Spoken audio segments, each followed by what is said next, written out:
welcome to the channel Economic Lots. Today we will be discussing about the consumer utility and the marginal and total utility.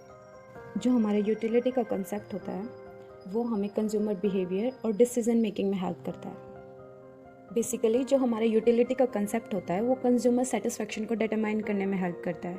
तो हमारा total utility क्या हुआ, जितना भी हमें satisfaction मिलता है किसी भी एक कमोडिटी को कंज्यूम करने में, हम उसे बोलते हैं टोटल यूटिलिटी।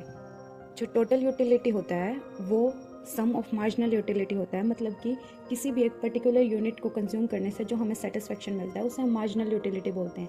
तो जो टोटल यूटिलिटी होता है किसी भी कमोडिटी की जितनी भी यूनिट्स को हम कंज्यूम करते हैं उसी को हम टोटल यूटिलिटी बोलते हैं। जितनी ज़्यादा हम किसी भी कमोडिटी को यूनिट्स को कंज्यूम करेंगे उतनी ज़्यादा हमारी टोटल यूटिलिटी इंक्रीज होती जाएगी। Now we will discuss with the marginal utility. Basically हमारी मार्जिनल यूटिलिटी क्या होती है, किसी भी कमोडिटी की एक एडिशनल यूनिट को कंज्यूम करने के लिए जो हमें सेटिस्फेक्शन मिलता है या फिर लेवल ऑफ थ्रिल मिलता है उसे ही हम बोलते हैं मार्जिनल यूटिलिटी। जो हमारा मार्जिनल यूटिलिटी होता है वो चेंज होता है टोटल यूटिलिटी के अंदर किसी भी एडिशनल यूनिट को कंज्यूम करने से जो हमारा चेंज मिलता है।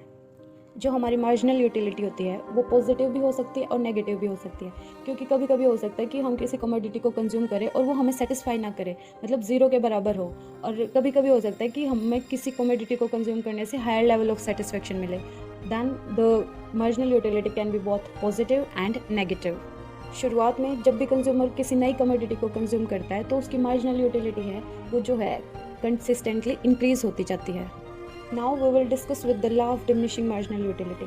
बेसिकली जो law of diminishing marginal utility है वो क्या स्टेट करता है कि हम इनिशियल में जब कोई भी कमोडिटी कंज्यूम करते हैं तो हमारी जो मार्जिनल यूटिलिटी है वो इंक्रीज़ होती जाती है, लेकिन जैसे जैसे हम किसी कमोडिटी का कंजप्शन इंक्रीज़ करते जाते हैं तो जो हमारी मार्जिनल यूटिलिटी है वो डिक्रीज़ होती जाती है और एक पॉइंट पे आके हमारी मार्जिनल यूटिलिटी नेगेटिव भी होती जाती है, क्योंकि हो सकता है कि कमोडिटी का किसी का ज़्यादा कंजप्शन करें हम तो वो हमें सेटिस्फेक्शन प्रोवाइड ना करे।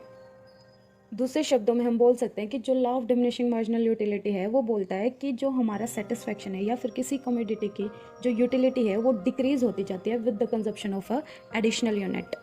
इस लॉ से हमें पता चलता है कि क्यों एक कंज्यूमर किसी भी प्रोडक्ट की डिमांड डिक्रीज कर देता है जैसे जैसे वो उस प्रोडक्ट का कंजप्शन इंक्रीज करता जाता है। For example we can take that एक कंज्यूमर होता है जो कंसिडर कर सकते हैं कि एक कंज्यूमर कोई भी पिज़्ज़ा कंज्यूम कर रहा है।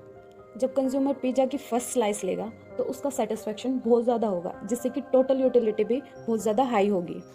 इवेंचुअली इससे हम कंसिडर कर सकते हैं कि जैसे जैसे कोई भी कंज्यूमर एक कमोडिटी को कंज्यूम करता जाएगा तो जो उसकी मार्जिनल यूटिलिटी है वो ऑटोमेटिकली डिक्रीज होती जाएगी, क्योंकि जो सेटिस्फेक्शन लेवल है वो कंजप्शन के साथ डिक्रीज होता जाता है। तो हो सकता है कि एक पॉइंट पे आके जो मार्जिनल यूटिलिटी है वो नेगेटिव में कन्वर्ट हो जाए।